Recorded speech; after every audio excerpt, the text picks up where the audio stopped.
रूपम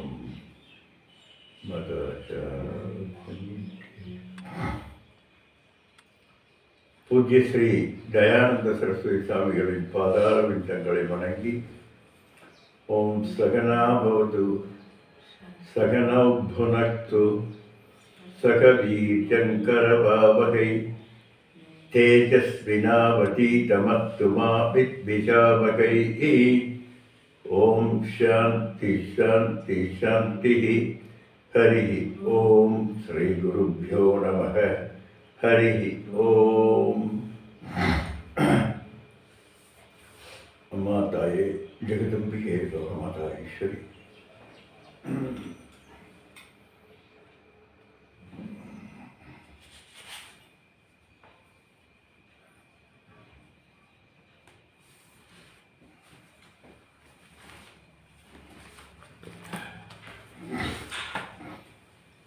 அதிமதுரச்சாபகஸ்தா அபரிவிதாம் மோக பாணசௌபாக்யா அருணாம் அதிசய கருணா அபிநவ குணசுந்தரி வந்தே அபிநவ குலசுந்தரி வந்தே அபிநவ குணசுந்தரி வந்தே வந்தே. ஓம்.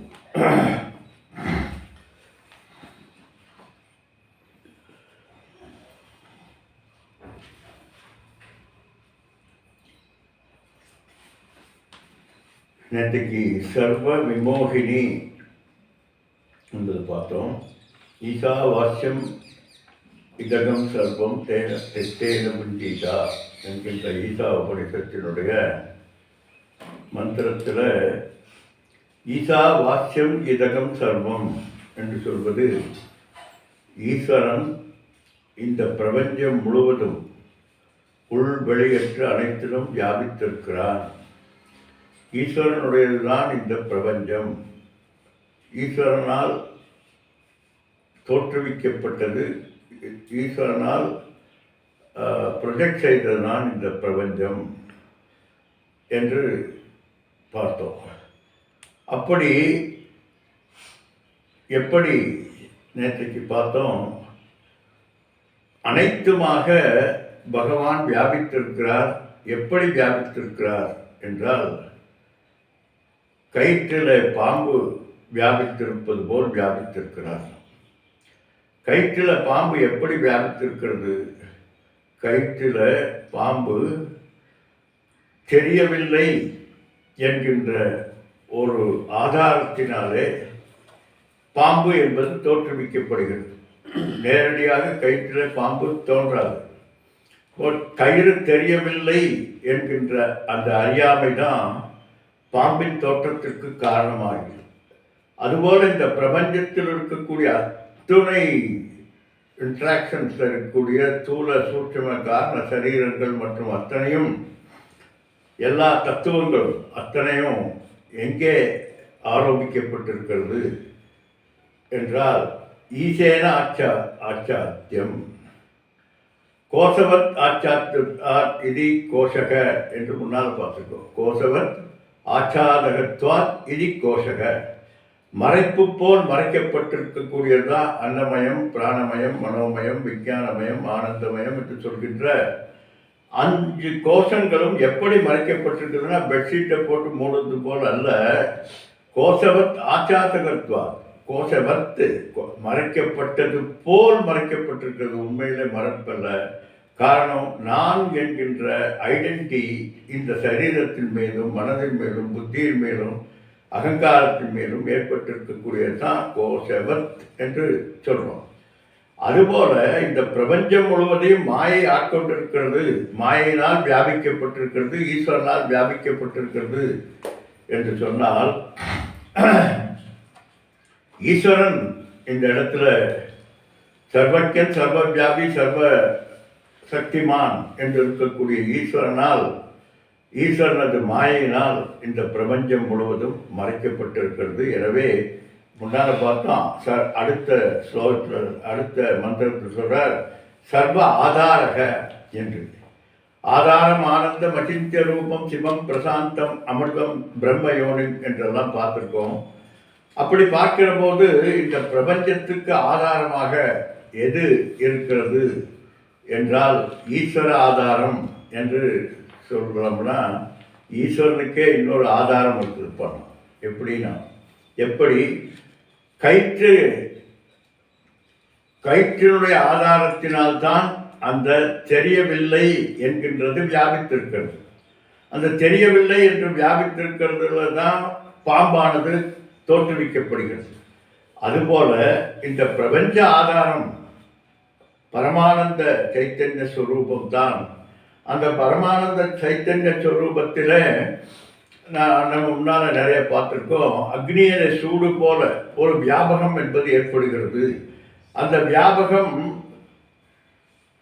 அக்னியில் ஏற்படுவது என்று சொல்வது உதாரணத்துக்காகத்தான் சொல்லப்படுகிறது தவிர ஆதார வஸ்துவாகிய ஆத்மாவுக்கு அந்த வியாபகம் ஏற்படாது. ஏன்னா சர்வ அவ்யயம்,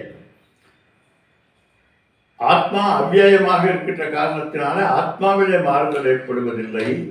ஆத்மாவை ஆதாரமாக கொண்டு அறியாமை என்கின்ற மாயினாலே இந்த பிரபஞ்சமானது கற்பிக்கப்படுகிறது. எனவே ஈஸ்வரன் அங்கே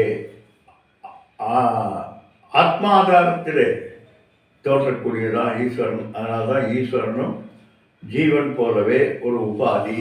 ஆனால் உடனே நம்ம ஆஹா சாமிஜி ஈஸ்வரனையும் ஜீவனையும் ஒன்றுன்னு சொல்கிறாரு, அது எப்படி ஒன்றாக முடியும் அப்படின்னலாம் நினைக்கக்கூடாது. ஈஸ்வரன் சொமாயையா கல்பித ஜீவலோகே, ஈஸ்வரன் தன்னுடைய மாயை தன் கையில் வைத்துக்கொண்டு இந்த பிரபஞ்சத்தை படைக்கக்கூடிய சர்வசக்திமான், சர்வவியாபி, சர்வஜனாக இருக்கிறான். மாயா உபாதி சன்னு. ஆனால் ஜீவன் என்பது அஜ்ஞான உபாதி, அவித்யா உபாதி, மாயா உபாதி என்கின்ற இரண்டு உபாதிகளினுடைய வித்தியாசம் இருக்கிறது. எப்படி கட ஆகாசத்துக்கும் மட ஆகாசத்திற்கும் மகா ஆகாசத்துக்கும், மகா ஆகாசம் என்பது எங்கும் வியாபித்து பறந்து விரிந்து இருக்கக்கூடிய ஒன்று. அதிலே ஒரு மட ஆகாசம், வீடு என்கின்ற ஒரு உபாதி ஏற்படுகிறது. அந்த வீட்டுக்குள்ளே ஒரு உபாதி, அதுதான் கட ஆகாசம். அதுபோல அந்த வீட்டுக்கும் கடத்துக்கும் இருக்கக்கூடிய வித்தியாசம் நிறைய இருக்கிறது. இதில் என்னென்ன செய்ய முடியுமோ அதைத்தான் இந்த குடத்தில் செய்ய முடியும், இந்த வீட்டில் என்னென்ன செய்ய முடியுமோ அதை அங்கே செய்யலாம். இரண்டுக்கும் அப்பாற்பட்டு அண்ட வழியில் என்ன செய்ய முடியுமோ அது வேறு. அப்படி இந்த உபாதியினுடைய தன்மையிலே பார்த்தால் அத்துணை உபாதிக்கும், ஈவன் ஈஸ்வர உபாதிக்கும் ஆதாரமாக இருக்கக்கூடியது அம்பாள். அதுதான் சச்சிதானந்த ஸ்வரூபம், அதுதான் சர்வ ஆதாரா என்று அடுத்த மந்திரத்தில் பார்த்தோம். அடுத்தது சர்வகதா. சர்வகதா என்று அனைத்திலும் வியாபித்திருக்கக்கூடியது.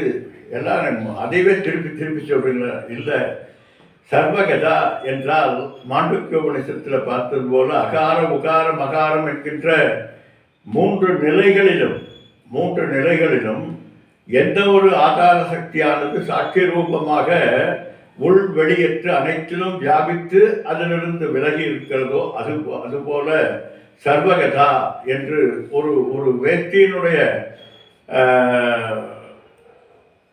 நூல் வேஷ்டியில எப்படி வியாபித்திருக்கிறதோ, உள் வெளியற்று அனைத்துமாக வியாபித்திருக்கிறதோ அதுபோல மண்ணானது குடத்தில் எப்படி வியாபித்திருக்கிறதோ அதுபோல சர்வகதா அனைத்துமாக வியாபித்திருக்கக்கூடியது என்று பார்த்தோம்.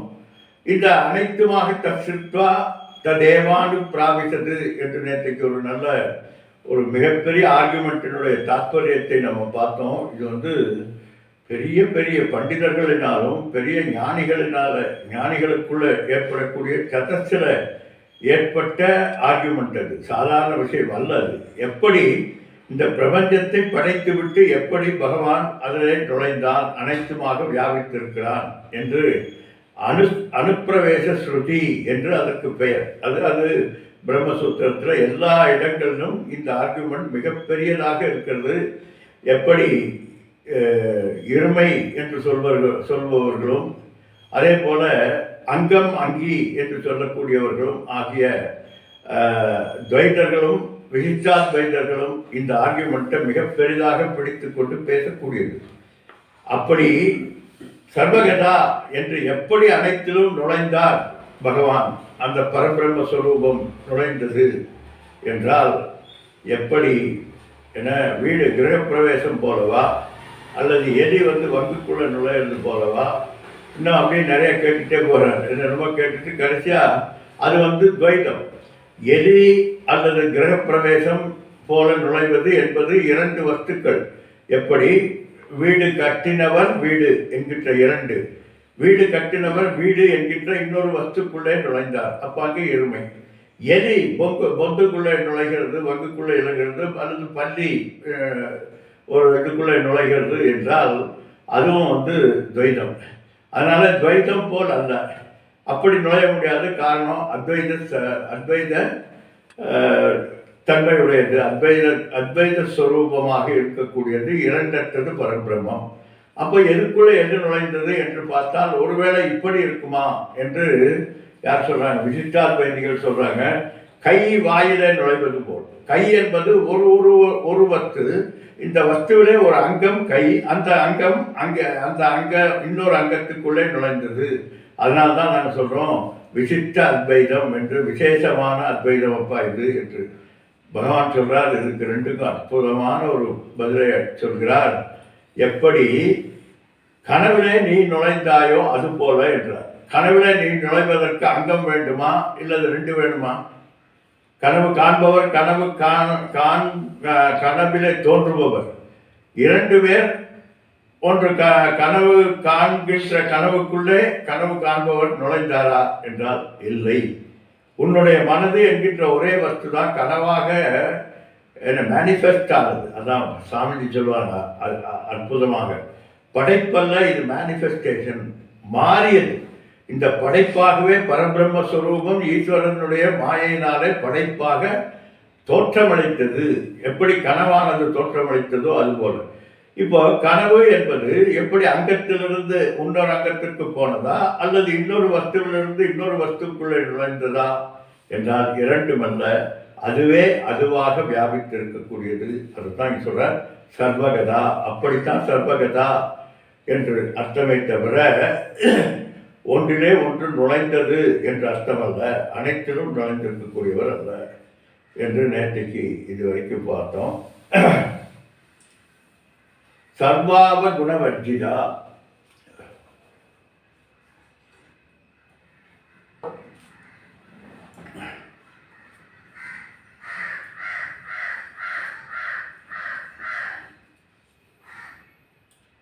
அவகுணம் என்றால் எந்த ஒரு குணமானது நமக்கு வெட்கத்தை தருகிறதோ, எந்த ஒரு குணத்தினால் நாம் அவமானப்படுகிறோமோ அப்படிப்பட்ட அவமானத்துக்கு ஹேதுவாக இருக்கக்கூடியதற்கு என அவகுணம் என்று சொல்வது.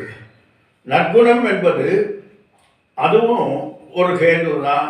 அது எதற்கு ஹேதுவாக இருக்கிறது என்றால் நல்லதற்கு ஹேதுவாக இருக்கிறது. இப்படி இரண்டுக்கும் அப்பாற்பட்டது எது? ஆத்மஸ்வரூபம். அதனால நிர்குணம் இது அவகுணமும் அல்ல நற்குணமும் அல்ல.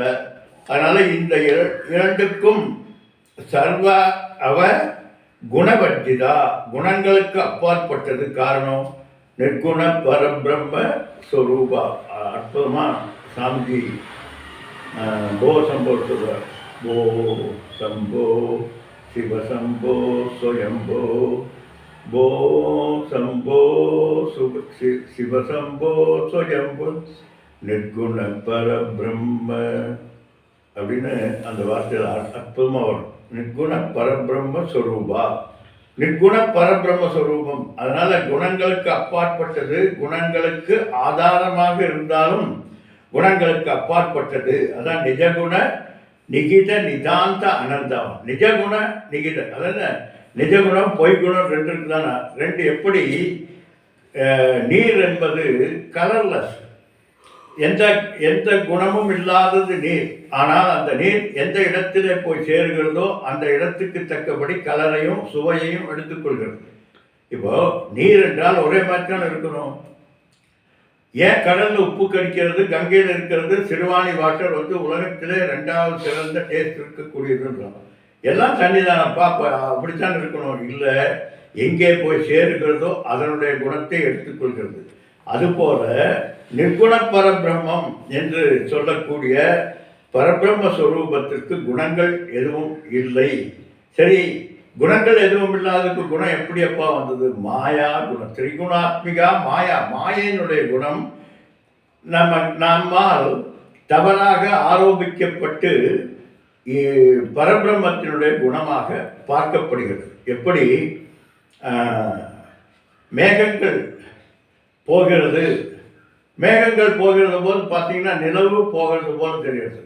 நிலவினுடைய மேகத்தினுடைய போக்கானது நிலவு நகர்வது போல் எப்படி தெரிகிறதோ அதுபோல தான் என்று சொல்றார். அதுபோல நிஜகுணம் என்று சொல்லக்கூடிய குணவர்ஜிதம், குணங்களுக்கு அப்பாற்பட்ட என்ன நிஜகுண நிகித அனந்தா என்று அத்துணைக்கும் அப்பாற்பட்டதாக ஆனந்த அதிசய அக்ஷயலிங்கம். ஏன் அப்படின்னா, ஏன் நிர்குணமாக இருக்கிறது? இங்கே குணங்கள் தான் துக்கத்திற்கும் சுகத்திற்கும் ஒரு ஒரு திரையாக இருப்பது. அதனால நிஜகுணமாக இருக்கக்கூடிய இதில் என அனந்தம் என்று சொல்லக்கூடிய நிரதிசயமான ஒன்றாக இருக்கக்கூடியது. அது எதுனா அக்ஷயலிங்கம்னா செயதீதி அக்ஷயம் என்று சொல்லக்கூடியது. அதுதான் சகுனங்களும் அசுர குணங்களும் இரண்டுக்கும் அப்பாற்பட்டது அம்பாள். அம்பாள் குணரகிதம். நம்ம பார்த்தோன்னா அதிபதர ஜாபகத்தாம் அபரிமிதாம் மோத பான சௌபாக்கியாம் அருணாம் அதிசய கருணாம் அபிநவ குணசுந்தரீம். நவகுணசுந்தரீம். இதில் கலரைஸ்டு கிடையாது. அபிநவ குணசுந்தரீம். நவம் என்றால் எப்பொழுதும் புதுமையாகவே இருக்கக்கூடியது, அதுக்கு பேர் நவம். அதனால் மாறாத சப்ஸ்டான்டிவாக இருக்கக்கூடியவள் அம்பாள். அம்பாள் இடத்துல எல்லா குணங்களுக்கும் அப்பாற்பட்ட ஆத்ம சக்தி ஸ்வரூபத்தினுடைய இருப்புத்தன்மையை கொண்டிருக்கின்றதுனால சித்ஸ்வரூபமாக இருக்கிறார். இந்த சித்ஸ்வரூபத்தினுடைய வியாபகம்தான் நம்ம பரதேவதை ஆகிய அம்பாளினுடைய வியாபகம்தான் இருப்பையும் உணர்வையும், இருப்பு என்கின்ற குணத்தையும் அதே போல உணர்வு என்கின்ற குணமும் இரண்டும், அதாவது சத்து சித் என்கின்ற இரண்டு தான் அத்தனை பொருள்களிலும் குணமாக வியாபித்திருக்கிறது. அதனால அத்தனையும் பரதேவதையினுடைய லலிதாவினுடைய தன்மை தான். அது சொன்னார் யதா சூரியலோக ததா என்று. எப்படி சூரியனுடைய உதிப்பதும் மறைவதும் என்கின்ற இரண்டினுடைய தன்மையை பொறுத்து இந்த உலகங்கள் இயக்கத்துக்கு வருகிறது. சூரியனுடைய ஒளியை பொறுத்து தான் இந்த பிரபஞ்சத்தினுடைய இயக்கம் ஆரம்பமாகிறது. சூரியனுக்கும் இந்த பிரபஞ்சத்துக்கும் என்ன சம்பந்தம்? எப்படி இயக்கமாகிறதுனா, காலையில் 4 மணிக்கு இப்போ அலாரம் வச்சுட்டு என்ன எழுந்திருக்கிறோம், என்ன உஷத்காலம் என்று சொல்கிறோம். உஷத்காலம் என்று எதை வச்சு சொல்கிறோம்? சூரிய உதயத்தினுடைய அடிப்படையில் தான் உஷத்காலம் என்று சொல்கிறோம். அதை அடிப்படையாக வைத்து தான் எழுவதும் படுப்பதும் இயக்குவதும். ஏன்னா பொழுது விழுந்துருச்சு, அந்த காலத்தில் சொல்லுவாங்க என்ன பழைய சோத்து நேரம், உச்சிகாலம், சாயரச்ச என்றெல்லாம் சொல்லுவாங்க. இப்படி அதுபோல் அத்தனை நிகழ்வுகளுக்கும் காலத்தினுடைய கணிப்புகளுக்கும் அத்தனைக்கும் எது காரணமாக இருக்கிறது என்றால் சூரியன். ஆனால் சூரியனுக்கும் இந்த காலங்களில் நடக்கக்கூடிய விவகாரங்களுக்கும் எந்த விதமான தொடர்பும் இல்லை. அதுபோல கடாகாசமானது, பானைக்குள்ளே இருக்கக்கூடிய ஆகாசமானது பானையிலேயே இருந்து கொண்டு இருக்கிறது. ஆனால் அந்த பானையில் ஏற்படக்கூடிய எந்த மாறுதல்களும் அந்த ஆகாசத்துக்கு ஏற்படுவதில்லை. பானையில் பெருங்காய டப்பா போட்டு பெருங்காயத்தை போட்டு வச்சா பெருங்காயத்தினுடைய வாசம் இருக்கிறது. அந்த பெருங்காயத்தினுடைய வாசம் அந்த கடத்தில் இருக்கக்கூடிய ஆகாசத்தை பாதிக்காது. கட ஏகத்தா சர்வபூதா, அத்தனை பூதங்களிலும், அத்துணை பீயிங் என்று சொல்லக்கூடிய அத்துணையிலும் என்ற ஒன்று ஆதாரமாக இருக்கிறதோ அந்த ஆதார வஸ்து அந்தந்த பொருள்களினால் ஏற்படக்கூடிய எந்த ஒரு பாதிப்பும் அதற்கு இல்லை. அதனால்தான் ஆகாசம் போல என்று ஆகாசத்திற்கு ஒரு உபமானமாக சொல்கிறார்.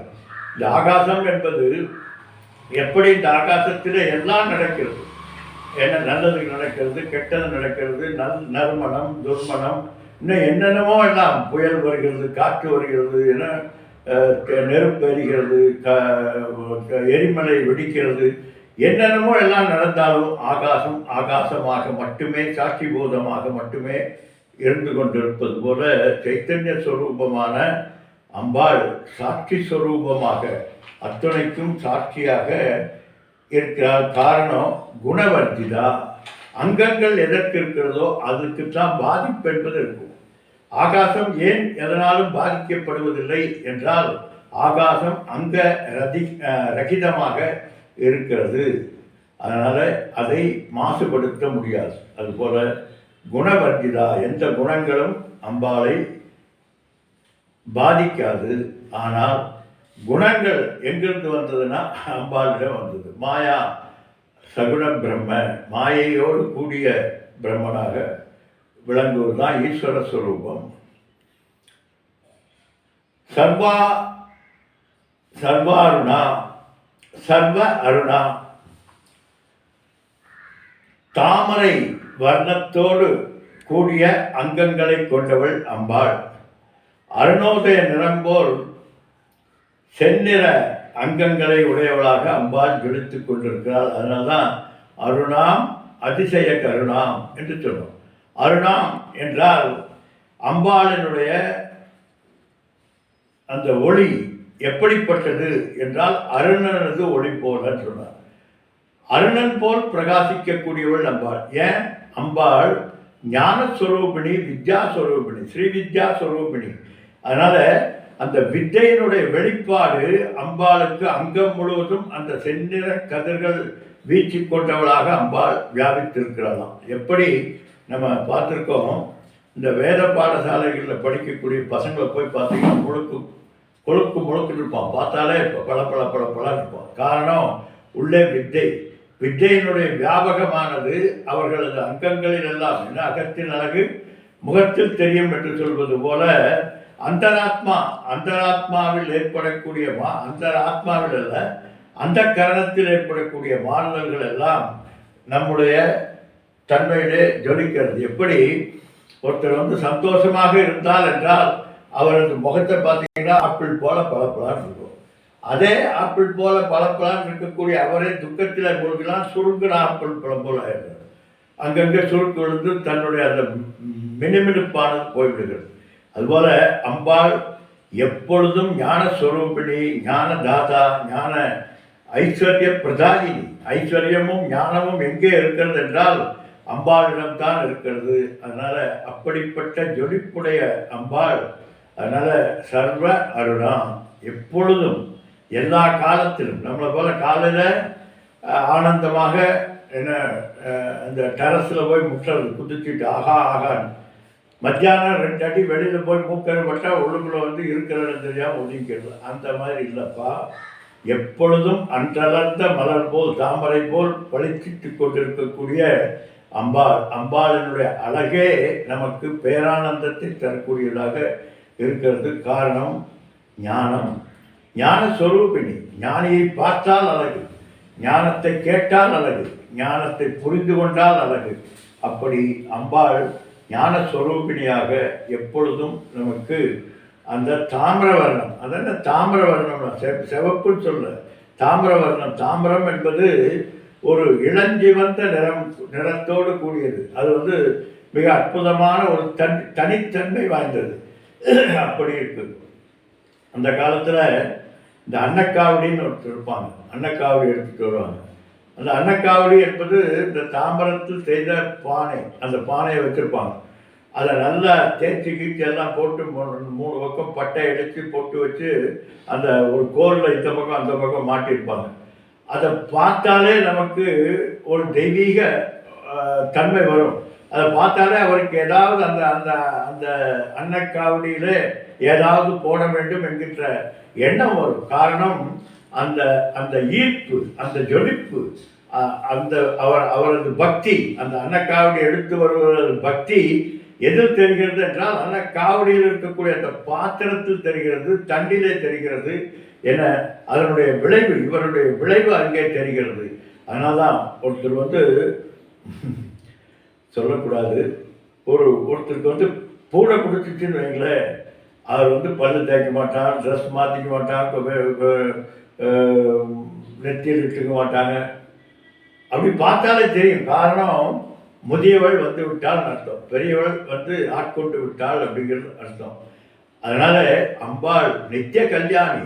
அதனால பல பல பல என்று எப்பொழுதும் சர்வ அருணா, அருணா என்கின்ற தாமர வர்ணத்திலோடு ஜொலித்து கொண்டிருக்கக்கூடியவள் அம்பாள். அதில் இன்னொருத்தர் ஒரு இது சொல்றார், என்ன, சிகப்பு என்பது அம்பாளினுடைய வீரியம், அம்பாளினுடைய வீரியம். அந்த சிவப்பான வீரியத்தில் ஞானம் என்கின்ற வெண்மை கலந்தவுடனே இளஞ்சிவந்த நிறமாக அம்பாள் ஜொலித்துக் கொண்டிருக்கிறாள். அம்பாள் ஏன் செவப்பா இல்லை, அம்பாள் ஏன் வெள்ளையாக இல்லை என்றால் இரண்டும் கலந்த காம்பீரியமாக அம்பாள் ஜொலித்துக் கொண்டிருக்கிறாள் என்று சொல்றாங்க. அப்படி அம்பாளினுடைய தன்மை நம்ம என்ன இப்போல்லாம் பார்த்தீங்கன்னா அந்த சிகப்பாக எடுத்து இங்கே வச்சுக்கிறாங்க. இந்த இடத்துல பார்த்தா வெட்கப்படுகிற போது பெண்களுக்கு அந்த முகமானது நாணத்தில் சிவக்குமா, அதை இவங்க பெயிண்ட் அடித்து சிவக்க வச்சுக்கிறாங்க. அதுபோல் அம்பாளுக்கு எப்பொழுதும் சிவந்த தோற்றத்தை, முகம் மட்டுமல்ல, அம்பாள் அங்கங்கள் முழுவதுமே சர்வ அருணா என்று சொல்லக்கூடியவர், சர்வ மாதா. அப்படிப்பட்ட அம்பாள் தாப்பா நமக்கெல்லாம் தாயாக இருக்கிறார். ஜனனி ஜனனி ஜெகத்காரணினி பரிபூரணி என்று சர்வ காரியேன மீட்யதே அனுமீயத்தே அபோதன இது தாத்தா. பிரத்யட்சமாய் அம்பாளை நாம் அறிய முடிகிறது. எப்படி? இந்த உலகத்தினால் அறியப்படுகிறது. இந்த உலகம் பரபிரம்மத்திலிருந்து அபிண்ணமாக இருக்கக்கூடியது. அபிண்ணமாக பார்க்கப்படுகின்ற பொருள் அத்துணையிலும் அந்த அந்த பரமாத்ம சைத்தன்யத்தினுடைய வியாபகம் இருக்கிறது. அதனால இருப்பதெல்லாம் இறைவன் என்று அனைத்தும் அனைத்தும் இறைவன் இறைவன் இறைவன் பார்க்குமிடமெங்கும் ஒரு நீக்கமர நிறைந்திருக்கின்ற அந்த பரமானந்த ஸ்வரூபம். அதனால அத்தனைக்கும் எப்படி எப்படி அனைத்தும் அம்பாள் இருக்கிறாள் சொல்றீங்க. ஆனால் அம்பாள் இதிலெல்லாம் தலையிடுவதில்லை என தனித்திருக்கிறாள் என்று சொல்றீங்க. அது எப்படி என்றால், அம்பாள் இந்த பிரபஞ்சத்திற்கு உபாதான காரணமாக இருக்கிறார்.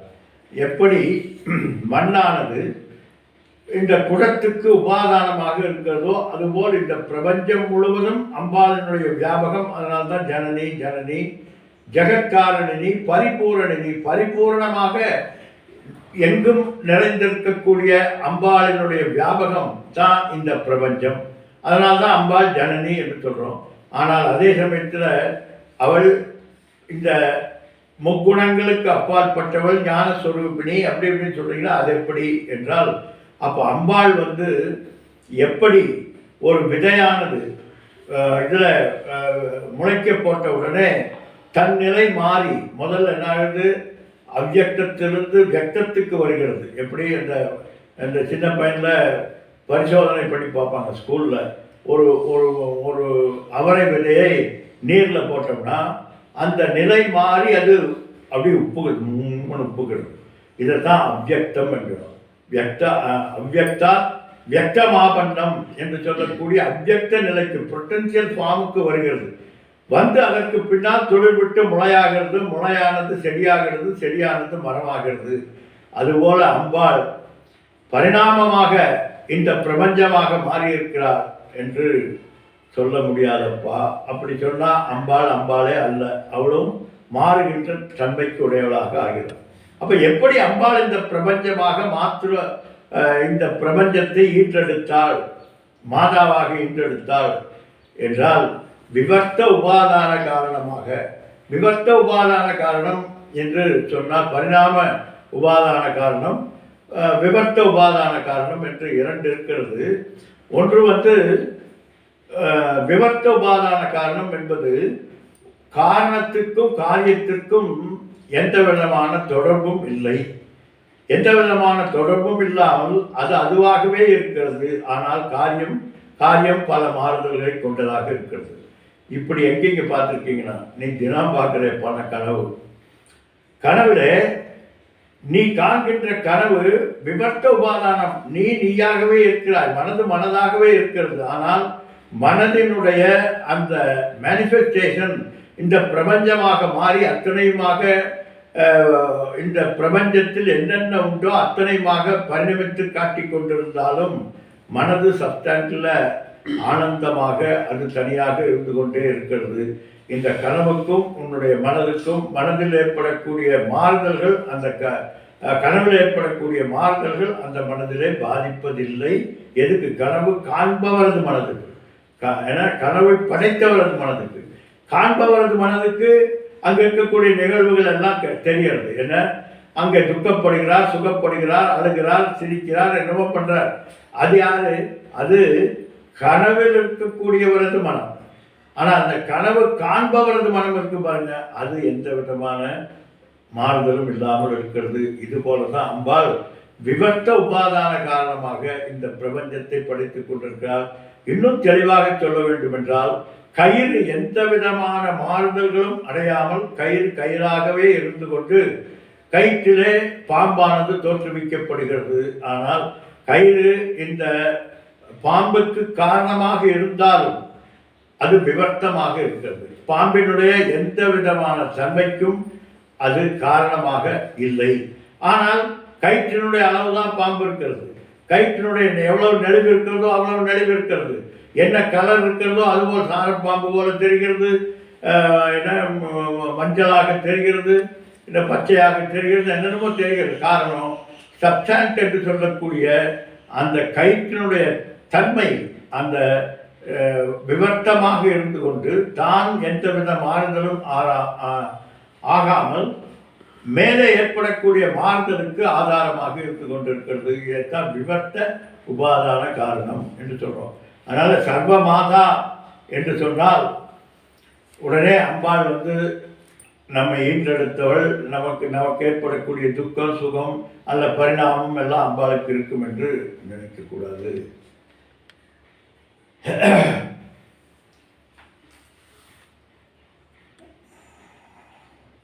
அதனால்தான் அதிஷ்டான ரூபேன அபின்ன விவர்த்த உபாதான காரணமாக அம்பாள் இருக்கிறாள். எனவே சர்வ பிரசமணி ஜெகதாம்பாள் என்றெல்லாம் அம்பாளுக்கு பெயராக இருந்தாலும் தனக்கு அந்நியமாக இந்த பிரபஞ்சத்தை அறியாதவள்.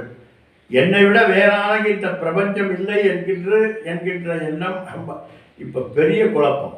என்னை விட வேறாக இந்த பிரபஞ்சம் இல்லை என்று அம்பாள் நினைக்கிறாள் என்றால் அங்கே யார்? அங்கே ஜெகன் மாதாவாக அந்த படைப்புக்கு காரணமாக இருக்கக்கூடியவள். ஆனால் ஆதார வஸ்துவிலே எந்த விதமான மாறுதல்கள் இல்லை. எதா தந்து காரியப்படாக நூலின் வியாபகம் போல அம்பாள் இந்த பிரபஞ்சம் முழுவதும் வியாபித்து இந்த உலகத்தை படைத்திருக்கிறார் என்று சொல்றது. அடுத்தது சர்வபூஷணா, சர்வபூஷண பூஷிதா.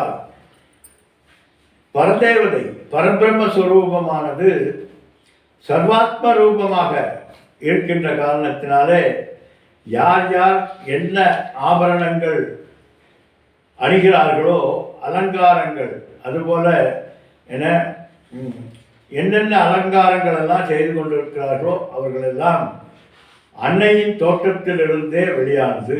எந்தெந்த அலங்கார ரூபி சர்வாலங்கார ரூபிணி என்று அம்பாள் இருக்கிறதுனால இன்ஃபேக்ட் இந்த பிரபஞ்சமே அம்பாளுக்கு அணிகலன் தான். அனைத்தும் அம்பாளுக்கு அணிகலனாகத்தான் இருக்கிறது. ஆனால் இந்த அழகுக்கு அழகு செய்யக்கூடிய தன்மை, இதை அழகு பார்ப்பது அனுபவிப்பது, இந்த அனுபவம் இந்த ஜீவனுடைய ஆத்மஸ்வரூபத்தினுடைய தன்மை தான். என்ன சொல்றீங்க? ஒவ்வொரு அழகும் எதை நிமித்தமாக கொண்டு அழகாகிறதுனா, எது அழகாகிறது? ஆத்மனத்து காமாய சர்வம் பிரியம் பவதி என்று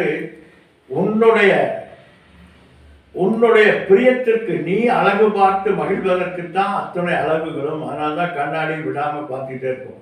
எத்தனை தடவை பார்த்தாலும் அதே முகம் தான் இருக்கும். ஆனால் லட்சணம் மாறவ போகுது. ஆனாலும் ஒரு சிறு உள்ளுக்குள்ள ஒரு தாபம், ஒருவேளை அழகாக ஆயிர மாற்றமா என்கின்ற தாபம் போல் இருக்குது. அதுபோல அம்பாள் எங்கும் வியாபித்திருக்கக்கூடிய அத்துணை பூஷணங்களும் இந்த உலகத்திற்கு ஒரு பெரிய அலங்கார பூஷணியாக அம்பாள் இருக்கின்ற காரணத்தினாலே நீ எந்தெந்த அழகு செய்தாலும் எப்படி அது உனக்கு ஆனந்தத்தை தருவதற்காக நீ செய்து கொள்கிறாய். பவுடர் ஏன் போட்டுக்கிறோம் நினைக்கிறோம், நிறைய நகையும் பட்டு புடவையும் போட்டுட்டு வெளியே போனால் மற்றவர்கள் நம்மை மதிப்பார்கள் என்று நினைக்கிறோம். அப்படி நீ நினைச்சிக்கிறையே தவிர நீ எந்த பட்டு புடவை கட்டிட்டு போனாலும் நீ தான் பாரு. ஆனால் மாறுதல் என்பது இருக்காது. ஆனால் உன்னுடைய சந்தோஷத்திற்காகத்தான் நீ எல்லா அலங்காரமும் செய்து கொண்டிருக்கிறாய். அதுபோல இந்த பிரபஞ்சத்தில் இருக்கக்கூடிய அத்தனை அலங்காரமும் யாருக்கு மகிழ்ச்சி தருகிறது என்றால், எப்படி ஒரு குழந்தையை அலங்கரித்த குழந்தைக்கு அதை பற்றிய அவேர்னஸே கிடையாது. இவர் இந்த வேஷம் போடுறார், அது ராஜா வேஷம் போடுறார், மந்திரி வேஷம் போடுறார், என பாரதி வேஷம் போடுறார், என்னென்னமோ போடுறாங்க. அந்த அவேர்னஸ் அந்த குழந்தைக்கு இல்லை. ஆனால் பார்க்கின்ற தாய்க்கு அந்த அழகை பார்த்து ரசிக்கிறது. அதுபோல் நீங்கள்லாம் அலங்காரம் பண்ணிக்கிறது தப்பு இல்லைன்னு சொல்கிறார் பகவான். யார்? சங்கராச்சாரியர் சொல்கிறார். நீ செய்கின்ற அழகெல்லாம் அம்பாள் பார்த்து ஆனந்தப்பட்டு கொண்டிருக்கிறாளாம். அதனால் சர்வ பூஷண பூஷிதா, அத்துணை அலங்காரத்தையும் கண்டு மகிழ்ந்து கொண்டிருக்கக்கூடியவள் அம்பாள். எனக்கு தெரியாதா என்னுடைய லட்சணம்? அவனவனுக்கு என்னுடைய லட்சணம் தெரியும். இருந்தாலும் உள்ளுக்குள் இருந்து இப்படி பார்க்க வேண்டும், இப்படி செய்து கொள்ள வேண்டும் என்கின்ற ஆவலை தூண்டுவளாக இருக்கிறாள். அதனால் மற்றவர்கள் பார்க்கட்டும் என்று நீ செய்யக்கூடிய அந்த அலங்காரம் கூட மற்றவர்களை விட நீதான் ஆனந்தமாக அனுபவித்துக் கொண்டிருக்கிறாய். அதனால் ஆபரணம் என்பது அல்டிமேட்லி உன்னைத்தான் சார்கிறது. அதுபோல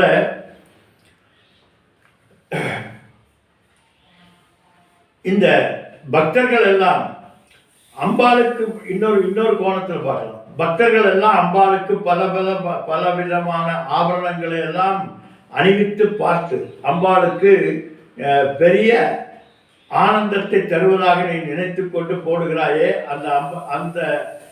அந்த அணிகலன்களும் அந்த ஆபரணங்களும் அம்பாளுக்கு அழகு தருமா, அம்பாளுக்கு ஆனந்தத்தை தருமா என்றால் இல்லை. நீ போட்டாலும் அப்படித்தான் இருப்பா, போடாட்டே அம்பாள் அப்படியே தான் இருப்பா. ஆனால் நீ அனுபவிக்கின்ற அந்த அலங்காரம், அந்த அணிகலன்கள், ஆபரணங்கள் எல்லாம் ஜனங்களை பிரீத்தி செய்கிறது, ஆனந்திக்கப்படுத்துகிறது. அதனால் இந்த அம்பாளினுடைய ப்ரொஜெக்ஷன் நீ எதை செய்தாலும் சரி, அல்லது அவளே ப்ரொஜெக்ட் பண்ணாலும் எல்லாமே அனைத்துமாக அம்பாள் என சிட்டிங் டக்குன்னு சொல்லுவோம். சிட்டிங் டக், நீ என்ன வேணாலும் பண்ணிக்கன்னு உட்காந்துக்கிறான் அம்பாள். அதுபோல் அதை பார்த்து ரசித்து கொண்டிருக்கிறாளாம். நீ செய்யக்கூடிய அலங்காரம் அம்பாளுக்கு மகிழ்ச்சி தருகிறதோ இல்லையோ, ஆனால் பார்ப்பவர்களுக்கு மகிழ்ச்சி தருகிறது, இந்த பிரபஞ்சத்திற்கு மகிழ்ச்சி தருகிறது. அதனால் எல்லா தேசங்களிலும், எல்லா காலங்களிலும், எல்லா ஜனங்களிலும் சிறந்த, தாழ்ந்த, உயர்ந்த, அனைத்து கெட்டது நல்லது என்கின்ற அத்தனையும் பரதேவதையினுடையவே போய் சேர்கிறது. அதனால் இந்த நீ செய்கின்ற அத்தனையும் யாரை மகிழ்விக்கிறது என்றால் அம்பாள் ரூபமாக நம்மை மகிழ்வித்துக் கொண்டிருக்கிறது. அதனால்தான் நம்ம எதற்கெல்லாம் அலங்காரம் பண்ணுறோம் பாருங்கள். ரிஷபத்துக்கு அலங்காரம் பண்ணுறோம், குதிரைக்கு அலங்காரம் பண்ணுறோம், யானைக்கு அலங்காரம் பண்ணுறோம், ஏன் எலிக்கு கூட அலங்காரம் செய்து பார்த்து கொண்டிருக்கிறோம். அப்படி இத்தனையும் அத்தனை அழகுகளும் அம்பாள் மூலமாக அம்பாளினிடமிருந்து வெளிவருவதாக. எதா பூர்ணநாபி ஜாயனே கிருண்ணதே என்று சொல்லுவது போல நம்முடைய அழகுக்கு அழகு சேர்ப்பதாக, நம்முடைய ஆனந்தத்துக்கு அழகு சேர்ப்பதாக அம்பாள் நமக்கு காட்டி கொண்டிருக்கார். எப்படி இந்த முதுகு கொஞ்சம் அரிக்குது, ஒருத்தர் அந்த அந்த இடத்துல தேய்ச்சி கொடுக்குறாருன்னா எப்படி ஒரு சுகமாக அப்படி காட்டிகிட்டு இருக்குமோ அதுபோல் அம்பாள் நீ செய்கின்ற அலங்காரங்கள் எல்லாம் காட்டிட்டு இருக்கலாம். நீ பார்த்து மகிழ்ந்து கொண்டு அந்த அந்த தேய்க்கிற போது எப்படி நமக்கு ஆனந்தம் ஏற்படுகிறதோ அதுபோல அம்பாள் நாம் செய்கின்ற பூஜையிலும் அலங்காரத்திலும் அத்தனையிலும் மகிழ்ந்து கொண்டிருக்கிறாள். அதனால் மகா வாக்கியங்கள் அகம் பிரம்மாஸ்மி பிரஜானம் பிரம்ம போன்ற மகா வாக்கியங்கள் எல்லாம் அம்பாளினுடைய பூஷணமாக காட்டப்படுகிறது, அம்பாளினுடைய அலங்காரமாக, அம்பாளை வெளிக்காட்டக்கூடிய அலங்காரமாக இருக்கிறது. அதனால் இப்போ பாருங்கள், 3 நிலையான சந்தோஷத்தை அம்பாள் கொடுத்து கொண்டிருக்கிறார். ஒன்று குழந்தைக்கு தாய் செய்கின்ற அலங்காரம், தாயை பார்த்து மகிழ்வது போல. அடுத்தது தாய்க்கு மகள் செய்கின்ற அலங்காரம், அது போல. அடுத்தது இந்த பிரபஞ்சத்தையே பூஷணமாக கொண்டிருக்கக்கூடிய ஞானிகள் அம்பாளினுடைய உண்மை அழகை அறிந்து அவரது மகா வாக்கியத்தினுடைய சொரூபியாக இருக்கிறாள் என்று பார்க்கிறது. அப்படி சர்வபூஷண பூஷிதா. எப்படி அறியாமையில் இருக்கக்கூடிய குழந்தைகள், அதற்கு மேலே யவன பருவத்தில் இருக்கக்கூடியவர்கள் செய்து கொண்டிருக்கிற அலங்காரத்துக்கு, அதற்கு மேலே 80 வயசானாலும் பவுடர் போட்டுக்கொண்டு சிலதுகள்லாம் போகும், அதை பார்க்கணும். அப்போ அதுக்கு சம்பந்தமே இருக்காது. இருந்தாலும் அதற்கு இடம் கொடுத்து கொண்டிருக்கிறார். அதற்கு அப்பால் ஞானிகள் இந்த பிரபஞ்சத்தையே அலங்கார பூஷணியாக மகா வாக்கியத்தின் மூலமாக பார்த்து கொண்டிருக்கிறார். இப்படி சர்வ அலங்காரம், எந்தெந்த அலங்காரம் எங்கெங்கெல்லாம் இருக்கிறதோ அத்தனைக்கும் அம்பாளினுடைய வெளிப்பாடு. அதனால் சமன்வயம் என்று சொல்லக்கூடிய அத்துணை பக்குவப்படுத்தப்பட்ட பக்குவப்படாத அத்தனை பேருக்கும் ஆனந்தத்தை கொடுத்து கொண்டிருக்கிற சொரூபமுடையவளாக அம்பாள் விளங்கி கொண்டிருக்கிறாள். அதனால் அம்பாள் பார்த்தால் அழகு, அம்பாள் அலங்கரித்தால் அழகு, அம்பாளை நாம் அலங்கரித்தால் அழகு, நாம் செய்கின்ற அலங்காரத்தை அம்பாள் பார்த்த அழகு. பாருங்கள் எப்படி எல்லாம் சொல்கிறாரு. சங்கரனுக்கு கவிட்டியாக பிரின்னு நினைக்கிறேன். அந்த அறிவு அப்படி விஸ்வதோமுக பல கோணங்களிலே ரசித்து பார்க்கிறார். ஒவ்வொரு வார்த்தையும் எடுத்து அப்படி பேரானந்தத்தோடு அதை மலரச் செய்து பார்க்கிறார். ஒரு மொக்காக இருக்கக்கூடிய அந்த வார்த்தையை மலரச் செய்து 1000 இதழ் தாமரையாக ஒவ்வொரு இதழாக ரசிக்கிறார் சங்கராச்சாரியர். அதுதான் சங்கரர். நமக்கு அவருக்கு இருக்கக்கூடிய வித்தியாசம்தான்.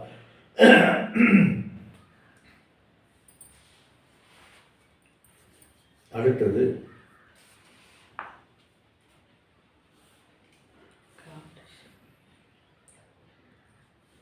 ககாராத்தியாயை நமக கம் பிரம்ம என்கின்ற சாந்தோக்கிய உபனிஷத்தினுடைய வாக்கியம் இந்த ஆகாச போல அம்பாள் எங்கும் வியாபித்திருக்கிறாள். அதான் சிதாகாசம் என்று சொல்லக்கூடிய வடிவமாக அம்பாள் இருந்து கொண்டிருக்கிறாள். ஆகாசம் என்பது எப்படி கேட்குதுங்களா? கேட்குதா? ஃபோன் வருது கேட்கல. நான் பேசுறது கேட்கல.